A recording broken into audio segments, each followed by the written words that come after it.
जिंदाबाद।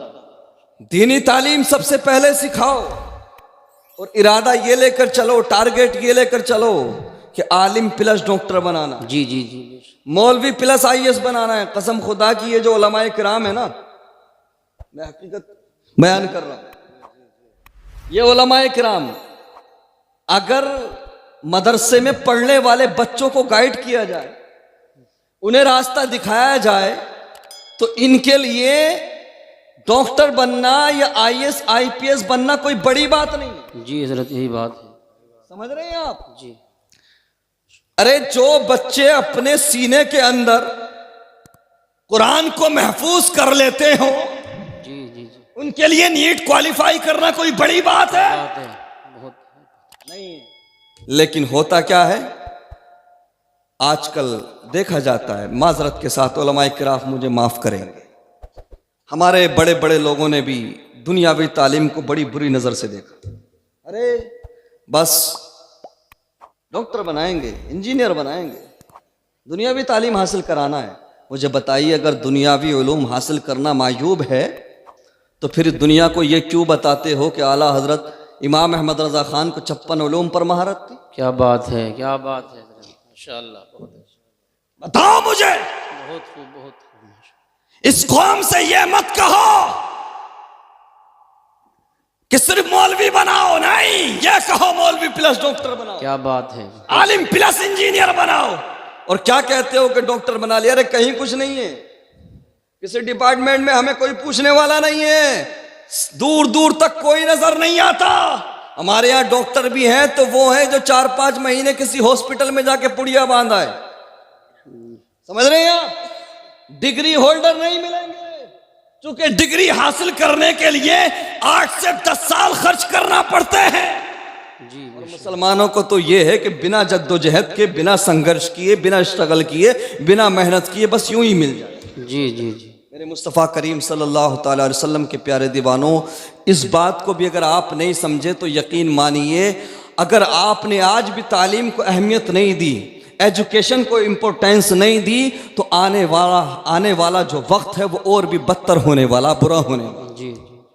मेरे मुस्तफ़ा करीम सल्लल्लाहु ताला अलैहि वसल्लम के प्यारे दीवानों, माशाअल्लाह सुभान अल्लाह, इन बच्चों को देखिए, देख रहे हैं आप कितनी उम्र है इनकी?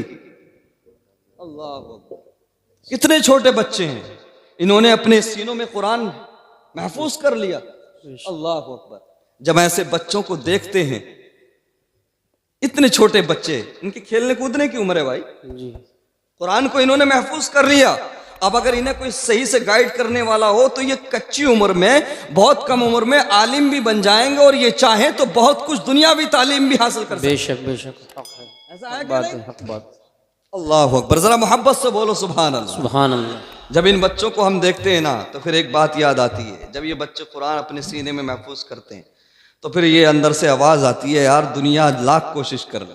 क्या बात है हजरत, क्या बात है, क्या बात है माशाअल्लाह। दुनिया वाले कहते हैं कि हम इस्लाम को मिटा देंगे, कुरान को मिटा देंगे,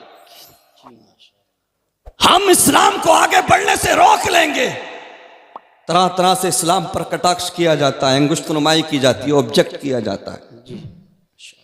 लेकिन यार, जिस कौम के बच्चे खेलने कूदने की उम्र में अपने सीने में रब को, कलाम को महफूज कर ले, तो तुम उस कुरान को क्या मिटा सकोगे? क्या बात है हजरत, क्या बात है, बहुत खूब, बहुत खूब माशाअल्लाह। अल्लाह अकबर। अरे जब हम 39 थे तब हमें कोई मिटा ना सका। क्या बात है। जब हम 313 थे तब हमें कोई मिटा ना सका। जब हम 72 थे हजारों के मुकाबले में, तब हमें कोई मिटा ना सका। याद रहे दुनिया वालों, इस्लाम अपनी अच्छाई, अपनी क्वालिटीज की वजह से आगे बढ़ता है। अल्लाह अकबर। और इसी वजह से मैं कहता हूं, तुम इस्लाम को रोकने के लिए, इस्लाम पर अंकुश लगाने के लिए 1000 नहीं, लाखों संगठन बना लो, हजारों संस्थाएं बना लो, लेकिन तुम मजहब इस्लाम को आगे बढ़ने से नहीं रोक सकते। तुम मजहब इस्लाम के पौधे को नुकसान नहीं पहुंचा सकते, क्योंकि इस मजहब इस्लाम के पौधे की जड़ में शहीद आजम इमाम हुसैन का खून शामिल है। क्या बात है। नारे तकबीर, नारे रिसालत, नारे रिसालत, फैज़ाने शुहदाए करबो बला, जश्ने दस्तार बंदी, अल्लामा सरताज रज़वी साहिब क़िबला। सुभान अल्लाह सुभान अल्लाह। लोगों ने कहा था कि हम मुसलमानों को मिटा देंगे, 39 से 40 नहीं होने देंगे, 313 से आगे नहीं बढ़ने देंगे। लेकिन दुनिया वालों, तारीख उठाकर देखो, इतिहास उठाकर देखो और आज की दुनिया का जायजा लो। सुनो दुनिया वालों, मक्के में एक मोहम्मद अरबी पैदा हुए थे, उस एक मोहम्मद अरबी के नाम का ये सदका है कि आज दुनिया में 200 करोड़ मुसलमानों के नाम के आगे मोहम्मद लगा हुआ। क्या बात है हजरत, क्या बात है। सुभान अल्लाह सुभान अल्लाह। जिंदाबाद जिंदाबाद। माशाअल्लाह, बहुत खूब। सुभान अल्लाह सुभान अल्लाह। मुस्तफ़ा करीम सल्लल्लाहु ताला अलैहि वसल्लम के प्यारे दीवानों, ये इस्लाम अपनी अच्छाई और अपनी क्वालिटीज की बिना पर आगे बढ़ता है। बेशक बेशक बेशक। ऐसा है कि नहीं? जी जी। अरे भाई बात सच्ची है कि नहीं है? जो रात दिन मेहनतें करने वाले, कोशिश करने वाले, सर्वे देते हुए, सर्वे पेश करते हुए मीडिया में उनका चेहरा देखने लायक होता है कि पिछले साल और इतने सालों में 13 लाख लोग मुसलमान हुए। सुभान अल्लाह सुभान अल्लाह। सबसे ज्यादा Islam is the fastest growing religion in the world. क्या बात है। वो लोग सर्वे पेश करते हैं जो रात दिन इस्लाम के खिलाफ जबान चलाते, जी, जिनकी रात दिन की कोशिश ये है कि इस्लाम को बदनाम किया जा सके, इस्लाम की छवि को ख़राब किया जा सके, मुसलमानों को बदनाम किया जा सके। अल्लाह अकबर। लेकिन मुसलमानों याद रहे, मेरे मुस्तफ़ा करीम के प्यारे दीवानों याद रखो, आज भी हमें और तुम्हें, जानते हो आप, हमें और तुम्हें टारगेट क्यों किया जाता है? वजह ये नहीं कि तुम्हारे पास दौलत है, वजह ये नहीं कि तुम्हारे पास शोहरत है, वजह ये नहीं कि तुम्हारे पास जायदाद है, वजह ये नहीं कि तुम्हारी तादाद क्या है, वजह ये नहीं कि तुम कौन हो, वजह ये है टारगेट करने का जो रीज़न है वो ये है कि तुम एक खुदा की पूजा करने वाले। बात है बेशक, हक है, यही बात है हजरत। खुदाए वाहिद की इबादत करने वाले, खुदाए यकता की इबादत करने वाले को। अल्लाह अकबर। आज भी हम खुदाए वाहिद की इबादत करना छोड़ दें, खुदाए यकता की इबादत करना छोड़ दें तो हमें सच्चा मान लिया जाएगा, हमें अपना भाई मान लिया जाएगा। लेकिन हम कहते हैं अल्लाह अकबर। आज हमारे उलमाए किराम को भी निशाना बनाया जा रहा है, अल्लाह अकबर, गलत फंसाया जा रहा है, जुल्म का शिकार है आज हमारे उलमाए किराम। अल्लाह अकबर। मुझे बताओ ईमानदारी के साथ में, ये उलमाए किराम बैठे हैं, हमारी जमात के एक बेहतरीन आलिम दीन मुफ्ती सलमान अजहरी के साथ आज जुल्म हो रहा है। उनका जुर्म क्या था, उनका गुनाह क्या था, उनकी खता क्या थी? उनका गुनाह ये था, वो कहते हैं लकुम दीनुकुम वलिय दीन, तुम्हारा धर्म तुम्हारे लिए, हमारा दीन हमारे लिए। अल्लाह अकबर। उनका कहना ये है तुम किसकी इबादत करते हो, किसकी पूजा करते हो, हमें फर्क नहीं पड़ता, हमें मतलब नहीं, हमें ये राइट नहीं बोलने का कि तुम किसकी इबादत करते हो, हमें अधिकार नहीं बोलने का कि तुम किसकी पूजा करते हो। तो सुनो, मुफ्ती सलमान अजहरी का कहना यह है कि जिस तरह से हम तुम्हारे मजहबी मामलात में दखल अंदाजी नहीं करते, तुम्हारे खुदाओं के बारे में नहीं बोलते, तो तुम्हें यह हक किसने दिया कि तुम मेरे नबी के नामूस पर भोंको? तुम्हें यह हक किसने दिया कि तुम मेरे नबी की तौहीन करो? याद रहे, मुसलमान अपनी जिंदगी दे सकता है, मदीने वाले आका की तौहीन बर्दाश्त नहीं कर सकता। बेशक नारे अल्लाहु अकबर, या रसूल अल्लाह, जिंदाबाद जिंदाबाद, माशाअल्लाह, जिंदाबाद जिंदाबाद जिंदाबाद। इस प्यारे भारत के लिए मुफ्ती सलमान अजहरी जैसे उलमा ने अपनी गर्दनें दी। बेशक बेशक, हक हजरत। नाजायज फसाना बंद करो, नाजायज परेशान करना बंद किया जाए। इस भारत के लिए अगर गांधी जी ने कुर्बानी दी है, भगत सिंह ने कुर्बानी दी है, तो वीर अब्दुल हमीद से लेकर अल्लामा फजले खैराबादी तक, सैयद किफायत अली काफी मुरादाबादी तक, न जाने कितने उलमाए किराम ने इस भारत की हिफाजत के लिए अपनी गर्दनें दी है। बेशक हक है, हक हजरत, हक फरमाया। बेशक बेशक। और आज भी अगर हमारे मुल्क को जरूरत पड़ी हिफाजत के लिए तो मुफ्ती सलमान अजहरी और इन जैसे उलमाए किराम अगली सफ़ों में नजर आए। बेशक बेशक, कोई शक नहीं। इसलिए हम ये मांग करते हर एक अपने हिस्से का काम करे, हर एक अपने हिस्से का काम करे। जी जी जी हाँ। आजकल देखा जा रहा है बड़े बड़े कुब्बे और जुब्बे और बड़े बड़े साफे वाले लोग भी, समझ रहे हैं आप? जी। बड़े बड़े लंबे चौड़े जुब्बे पहनने वाले लोग भी अरे भाई कुछ मत बोलो, कुछ मत कहो। जी अच्छा कुछ मत बोलो यार, ये राइट हमें संविधान ने दिया है। जी बेशक। कॉन्स्टिट्यूशन ऑफ इंडिया ने हमें यह हक दिया है कि नाइंसाफी को नाइंसाफी कहा जाए। जी अगर तुम जुल्म को जुल्म नहीं कह सकते, अगर नाइंसाफी को नाइंसाफी नहीं कह सकते, तो इंतजार करो घर में बैठकर, इस जुल्म का शिकार तुम्हें भी होना पड़ेगा। जी जी जी जी वजह फरमाया। जो पीसफुल तरीका है प्रोटेस्ट का, एहतजाज का, विरोध दर्ज कराने का, जो हमारा राइट अधिकार है, हमारे बड़े बड़ों ने उसको भी नहीं अपनाया। जी सब जिम्मेदार हैं, ऐसा नहीं कि किसी एक को टारगेट किया जाए। जी सबकी जिम्मेदारी बनती है।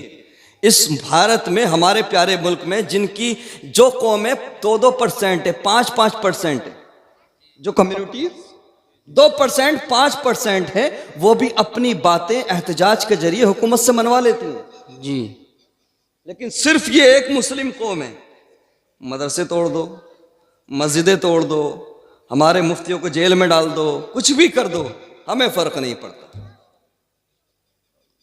हमें फर्क नहीं पड़ता।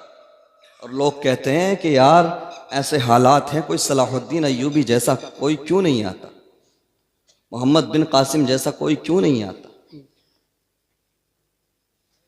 ये उलमाए किराम तशरीफ रखते हैं। गौर व फिक्र कीजिए, जब बचपन में हमने अपने बचपन में देखा, आप भी गौर व फिक्र कीजिए, याद कीजिए, जब फजर की नमाज पढ़ के निकलते थे तो किसी घर से कुरान पढ़ने की आवाज़ आती थी। जी किसी घर से सलाम पढ़ने की आवाज़ आती थी, किसी घर से नात पढ़ने की आवाज़ आती थी। आज बच्चियां भी इर्तिदाद का शिकार हो रही हैं, इस्लाम को छोड़ रही हैं। रीज़न क्या है, वजह क्या है? बेटियां तो पहले भी थी, जी लड़कियां पहले भी थीं, आज ही इस्लाम क्यों छोड़ रही हैं? अपने ईमान का सौदा आज ही क्यों कर रही हैं? पहले तो नहीं करती थी। पहले वजह यह थी कि हमारे घरों के अंदर इस्लामी कल्चर था, बेशक बेशक, इस्लामी माहौल था। बेटियां घरों के अंदर कुरान पढ़ती थीं, नाते मुस्तफा पढ़ती थी, सलाम पढ़ती थी। आज फजर नहीं, जोहर पढ़ के निकलो, असर पढ़ के निकलो, मगरिब पढ़ के निकलो, चाहे जो नमाज पढ़ के निकल जाओ, आज घरों के अंदर से कुरान पढ़ने की आवाज़ नहीं आ रही है। आवाज़ आ रही है तो गाने चलाने की आवाज़ आ रही है, आवाज़ आ रही है तो फेसबुक और इंस्टाग्राम की बेहुदा रील्स चलाने की आवाज़ें आ रही हैं, आवाज़ें आ रही हैं तो दिन भर सीरियल चलाने की आवाज़ें आ रही हैं। मुसलमानों, क्या तुम नहीं जानते? आज कहते हो कि कोई सलाहुद्दीन अय्यूबी जैसा क्यों नहीं आता? सुनो, मुजरा करने वालों के घरों में, नाच गाना करने वालों के घरों में कोई सलाहुद्दीन अय्यूबी पैदा नहीं होता। क्या तुम्हें खबर नहीं है? क्या तुम नहीं जानते कि अगर माँ कुरान पढ़ने वाली हो तो बेटा माँ के पेट से 17 पारों का हाफिज बन के अब्दुल कादिर पैदा होता है। क्या बात है, क्या बात है, सुभान अल्लाह। बेशक बेशक हजरत, बहुत अच्छे, बहुत पढ़ने वाली हो तो बेटा साबिर कलियरी पैदा हो। बेशक बेशक। माँ कुरान पढ़ने वाली हो तो बेटा आला हजरत फाजिल बरेलवी पैदा होता है। माँ कुरान पढ़ने वाली हो तो बेटा मखतूम अशरफ सिमनानी पैदा होता है। माँ कुरान पढ़ने वाली हो तो बेटा निजामुद्दीन पैदा होता है। माँ कुरान पढ़ने वाली हो तो बेटा मोइनुद्दीन पैदा होता है। आज भी अगर माए घरों के अंदर कुरान पढ़े तो सुनो, साबिर कलियरी तो पैदा नहीं हो सकता, लेकिन साबिर कलियरी का गुलाम बन के जरूर पैदा हो सकता। नारे तकबीर, नारे रिसालत, नारे रिसालत। उलमाए अहले सुन्नत, अल्लामा सरताज रज़वी साहिब क़िबला, मसलके आला हजरत, फैज़ाने औलियाई किराम। सुभान अल्लाह, सुभान अल्लाह। इस्लामी कल्चर हमारे घरों से रुखसत हो चुका है, नाम के लिए भी हमारे घरों में नहीं बचा। अमा हैरत की बात है, आजकल हालात ये हैं, हमारी ख़वातीन की, हमारी मुक़द्दस ख़वातीन बैठी हैं, इस्लाम की मुक़द्दस शहज़ादियाँ बैठी हैं। मैं आपकी मुखालफत नहीं कर रहा, लेकिन मैं आपको एहसास कराना चाहता हूँ। हमने तो यही पढ़ा और यही देखा बचपन में कि अगर पहले कोई नमाज नहीं पढ़ता था ना, शोहर नमाज नहीं पढ़ता था तो बीवी नाराज होती थी, और सुबह ही बीवी अपने खावंद से कहती थी, अपने शोहर से, खबरदार मेरे घर में 1 रुपया भी हराम का कमा कर मत लाना, हम 2 रोटी की जगह 1 रोटी खा लेंगे। लेकिन हराम का एक लुक़मा भी अपने बच्चों को नहीं खिलाएंगे। जी। और आजकल उल्टा है, शोहर गया काम करने, पूरा दिन बीवी इधर से उधर भागी फिर रही मोहल्ले में। जी। कौन पड़ोसन क्या लेकर आई। अब जैसे ही शाम को शोहर घर आया, पारा गर्म कर दिया, हाई पर कर दिया कि जब से तुम्हारे घर में आई हूँ मेरी तो जिंदगी खराब हो गई। अब ये सोचता है या अल्लाह अब क्या हो गया, सुबह गया था तो ठीक था मामला, अब ऐसा क्या हो गया। तो कहती है अरे तुम तो मुझे कुछ कराते ही नहीं, तुम्हारे घर में जब से आई हूँ मुझे खुशी मिली ही कहाँ है। अरे हुआ क्या है, अरे तुम कुछ नहीं कराते, फला पड़ोसन को उसका शोहर जो है 25,000 की शॉपिंग करा के ला। ऐसा है क्या नहीं। अब इसकी रात बेकरारी में गुजरती है, मुश्किल में गुजरती है। हाँ हंसे भी मुस्कुराए भी, लेकिन बात को समझे। अब जैसे ही सुबह हुई, सुबह को उठा और इसने दौड़ लगाई, यार हराम मिले हलाल मिले जैसा भी हो बस पैसा मिल जा, कम से कम घर में जाकर बीवी की बकबक से तो बच जाऊंगा। जी। ऐसा है कि नहीं। अगर बीवी चाहे तो शोहर की औकात नहीं कि 1 रुपया भी हराम का कमा कर ले आए। जी जी जी। अच्छा एक चीज और, आजकल जो झगड़े होते हैं घरों में, जो तलाकें होती हैं, समझ रहे हैं आप, एक रिसर्च के मुताबिक तो एक तो बड़ी वजह यह है 90% रिश्ते इसलिए टूटते हैं कि शादी के बाद में लड़की वालों का, मायके वालों का लड़की की ससुराल में दखल रहता है। जी जी। एक तो रीजन ये है, यही बात। दूसरा दूसरा रीजन है मोबाइल। पहले क्या होता था, पहले रिश्ते क्यों नहीं टूटते थे, वजह यह थी झगड़े होते थे तो घर की बात घर में रह जाती थी। जी। आजकल अगर घर में 11 लोग हैं तो 12 मोबाइल होंगे। जी हजरत, यही बात है। बात सच्ची है कि नहीं। ऊंचा बोलो यार। हक बात। लंगड़े का अलग, लूले का अलग, काने का अलग, अंधे का अलग, बुढ़े का अलग, बुढ़िया का अलग, बहू का अलग, बेटी का अलग। जी। ऐसा है कि नहीं। हमने तो अपने बचपन में देखा साहब, एक फोन होता था घर में, उसी एक फोन से काम चलता था सबका। हाँ पूरे मोहल्ले तक में एक होता था। होता क्या था, फोन होते नहीं थे। झगड़ा हुआ मियाँ बीवी में, ससुर ने कुछ कह दिया, सास ने कुछ कह दिया, शोहर ने कुछ कह दिया। अभी 3-3 महीने मैके जाती थी पहले खवातीन, जाते जाते 50 बातें 100 बातें तो वैसे ही भूल जाती थी। जी जी जी। जाते वक्त मुश्किल से कोई एक बात याद रहती थी, रिश्ते बचे रह जाते थे। और आजकल जोमेटो से ज्यादा फास्ट सर्विस है। जी हजरत। स्विगी से ज्यादा फास्ट सर्विस है। इधर नमक को लेकर झगड़ा हुआ, उधर मैके को फोन कर दिया। अब उधर साला अपने बहनोई को फोन लगा के पता क्या कह रहा है कि खबरदार होश में आ जाओ वरना टांगे तोड़ दी जाएंगी। अब उसे ये नहीं पता यार उसके बहनोई की टांगे टूटेंगी तो नुकसान तो उसकी बहन का ही होगा, शोहर तो उसकी बहन का ही लंगड़ा होगा ना। जी जी। ऐसा है कि नहीं। कहने का मकसद ये है मोबाइल घर के अंदर एक रखो। जी। सबके पास मोबाइल की जरूरत नहीं। ये जो लड़कियां, लड़की यूपी की, लड़का मुंबई का, जी ये हालात। लड़की मुरादाबाद की, लड़का कश्मीर का, लड़की लखनऊ की, लड़का दिल्ली का, कोर्ट मैरिज हो रहा। वजह क्या है, रीजन क्या है।